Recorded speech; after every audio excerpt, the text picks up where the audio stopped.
अब हम करेंगे कैटलिस्ट रेट ऑफ रिएक्शन को कैसे अफेक्ट करता है। तो कैटलिस्ट एक ऐसा सब्सटेंस होता है जो रेट ऑफ रिएक्शन को बढ़ाता है, लेकिन खुद के अंदर कोई केमिकल चेंज नहीं आने देता। मान लो कोई रिएक्शन रिवर्सिबल है, फॉरवर्ड डायरेक्शन में भी हो रही है, बैकवर्ड डायरेक्शन में भी हो रही है, तो फॉरवर्ड डायरेक्शन की रेट को भी बढ़ाएगा, बैकवर्ड डायरेक्शन की रेट को भी उतना ही बढ़ाएगा। तो इक्विलिब्रियम कांस्टेंट को अफेक्ट नहीं करता है कभी भी कैटलिस्ट सिर्फ रेट ऑफ रिएक्शन को बढ़ाता है।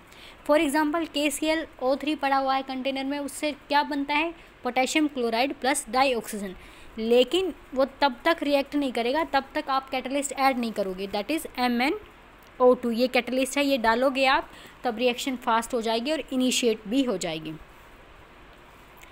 अब कैटलिस्ट कैसे रेट ऑफ रिएक्शन को बढ़ाता है, उसका ये पर्पज़ है कि कैटलिस्ट एक अल्टरनेट पाथ प्रोवाइड करता है, एक अल्टरनेट एक्टिवेटेड कॉम्प्लेक्स बनाता है जिसकी एनर्जी कम होती है।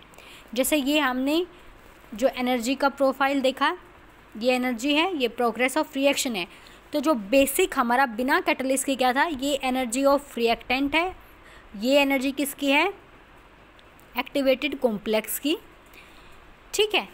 तो ये बिना कैटलिस्ट के फॉर्म में था एक्टिवेटेड कॉम्प्लेक्स इतनी एनर्जी का। अब आपने कैटलिस्ट डाला तो इसने जो एक्टिवेटेड कॉम्प्लेक्स का जो पाथ है उसको अल्टर कर दिया है। अब ये वाला पाथ हो गया है, एक्टिवेशन एनर्जी कम हो गई है। जितनी कम एक्टिवेशन एनर्जी होगी रेट ऑफ रिएक्शन उतनी ज़्यादा फास्ट होगी। तो कैटलिस्ट क्या करता है, एक्टिवेशन एनर्जी को कम कर देता है। तो एक्टिवेशन एनर्जी कम होने से उन फ्रैक्शन ऑफ मॉलिक्यूल्स बढ़ जाता है। फॉर एग्जांपल सिस्टम में क्या था, मैंने कहा था 100 जूल एनर्जी चाहिए रिएक्टेंट के पास प्रोडक्ट में कन्वर्ट होने के लिए। अब कैटलिस्ट ने क्या कर दिया है, 70 जूल ही चाहिए एनर्जी रिएक्टेंट को प्रोडक्ट में कन्वर्ट करने के लिए। और 100 जूल वाले मॉलिक्यूल फॉर एग्जांपल 10 थे, तो 70 जूल वाले मॉलिक्यूल थे 20 जिनके पास 70 जूल एनर्जी थी। तो कैटलिस्ट क्या करता है, एक्टिवेशन एनर्जी को कम कर देता है। एक्टिवेशन एनर्जी जितनी कम होगी उतनी रेट ऑफ रिएक्शन ज़्यादा होगी। अब है नेचर ऑफ सोलवेंट। सोलवेंट का होना सिस्टम में वो भी रेट ऑफ रिएक्शन को अफेक्ट करता है। ये एक एक्सप्रेशन है ln K equals to A minus B by D. A और B क्या है, कांस्टेंट, और D है dielectric constant of the solvent. Dielectric constant basically ये बताता है कि आपका सॉल्वेंट कितना पोलर है, कितना पोलर नहीं है। तो जो ln K है वो D के इन्वर्सली रिलेटेड है। D के कैसे रिलेटेड है, इन्वर्सली। तो अब पोलैरिटी के टर्म में देखेंगे, एक polar solvent rate of reaction को एक्सेलरेट करेगा अगर प्रोडक्ट पोलर है। तो अगर प्रोडक्ट पोलर है और आपका सॉल्वेंट भी पोलर है तो रेट ऑफ रिएक्शन बढ़ जाएगी। अगर आपके रिएक्टेंट पोलर है और आपका सॉल्वेंट पोलर है तो रेट ऑफ रिएक्शन डिक्रीज़ हो जाएगी। तो इस चीज़ को हम देखेंगे कैसे सॉल्वेंट रेट ऑफ रिएक्शन को अफेक्ट करता है। ये देखिए सिंपल क्या है, ये एनर्जी पोटेंशियल एनर्जी बढ़ रही है सिस्टम की, ठीक है, और ये प्रोग्रेस ऑफ रिएक्शन है। ये रिएक्टेंट की पर्टिकुलर एनर्जी है, फिर एक्टिवेटेड कॉम्प्लेक्स बना है, फिर आपका प्रोडक्ट बना है। अब क्या हुआ है, आपने सॉल्वेंट ऐड कर दिया सिस्टम में और सॉल्वेंट ने क्या किया है, एक्टिवेटेड कॉम्प्लेक्स को सॉल्वेट कर दिया है, यानी कि एक्टिवेटेड कॉम्प्लेक्स की जो एनर्जी है उसको कम कर दिया है। तो एक अल्टरनेट पाथ प्रोवाइड कर दिया रिएक्टेंट टू प्रोडक्ट के लिए, एक अल्टरनेट पाथ प्रोवाइड कर दिया, एक्टिवेशन एनर्जी कम कर दी है सॉल्वेंट ने, तो रेट ऑफ रिएक्शन बढ़ गया।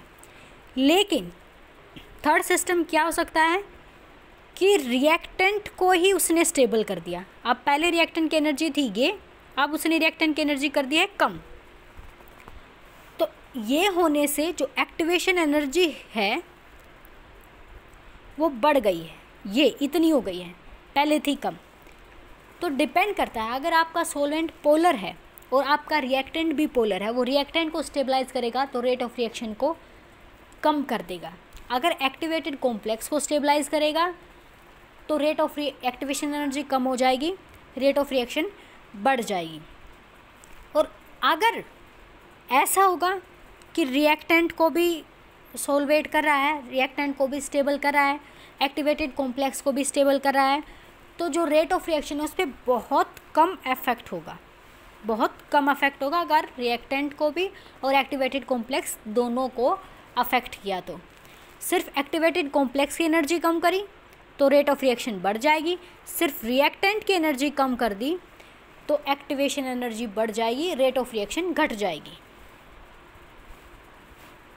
अब है प्रेजेंस ऑफ लाइट और रेडिएशन। कुछ रिएक्शंस क्या होती हैं वो ऑर्डिनरी कंडीशन में नहीं होती, उनके लिए लाइट का होना ज़रूरी है। तो जैसे H2 और Cl2 गैस हैं, अगर आप लाइट डालोगे तो ही HCl गैस बनेगी। ये क्या है? Photochemical reaction. तो फोटोकेमिकल रिएक्शन होने का रीज़न ही यही है कि जो एनर्जी आपने जो लाइट एनर्जी डाली है वो एक्टिवेशन एनर्जी प्रोवाइड कर रही है सिस्टम को, और रेट ऑफ रिएक्शन हो रही है, और ऊपर से रेट ऑफ रिएक्शन भी बढ़ रही है।